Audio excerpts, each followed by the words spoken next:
Ngayon guys ay i-unbox ko muna itong BMAX SX ng Abu Garcia. So yung size na pinili ko ay 1000H. Mas mataas yung gear ratio niyan kapag ka meron siyang H. So yung gear ratio niyan is 6.2 to 1. Gagamitin ko to guys sa ultralight, no. Ito yung kanyang box. So buksan ko na.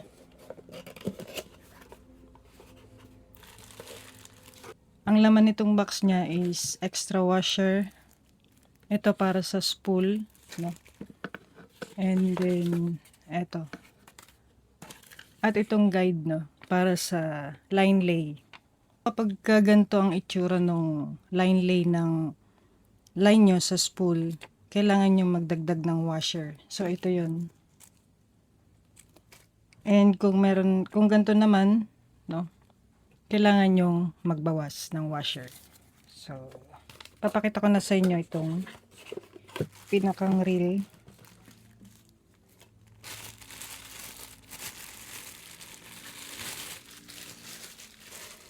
Pakita ko muna sa inyo ng malapitan itong BMAX SX. Naka V-rotor na rin to. Parang Revo or Abu Garcia Revo. Yun kasi guys is mamahalin yun. So ito yung pinakang budget reel nila or pinakang budget reel ng Abu Garcia. Wala na rin siyang switch, no, dito sa anti-reverse. And itong pinakang handle niya ay lumang style pa. Hindi siya screw in. So, ayan. Bago mo siya matanggal is tatanggalin mo muna to. Hindi ko na siya tatanggalin.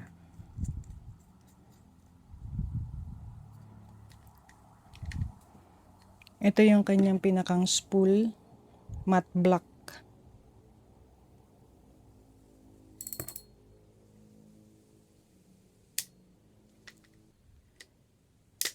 Itong bail arm niya is 2 pieces, no. May dugtungan siya dito.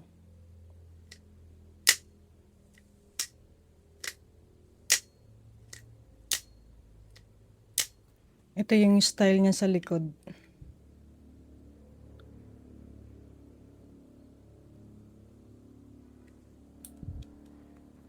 And then paparinig ko sa inyo yung drag sound niya.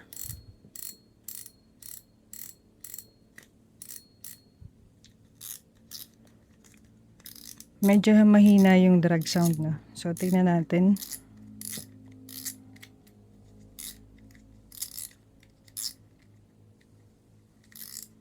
Oo.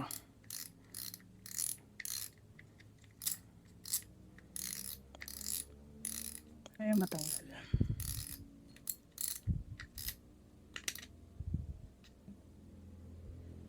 Ito yung drag cap. And then, ito yung pinakang spool.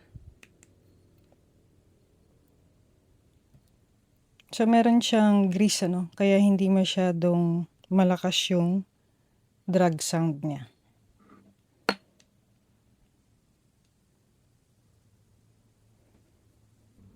So, dito guys is nakalagay yung kanyang model, no?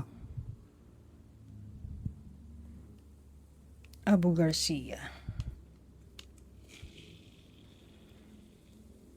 So, ito na yung pinakang BMAX, no, ng Abu Garcia. So, sa susunod kong video is kakalasin ko to, no. And sa price naman ito guys, sulit na siya, no, sa price niya.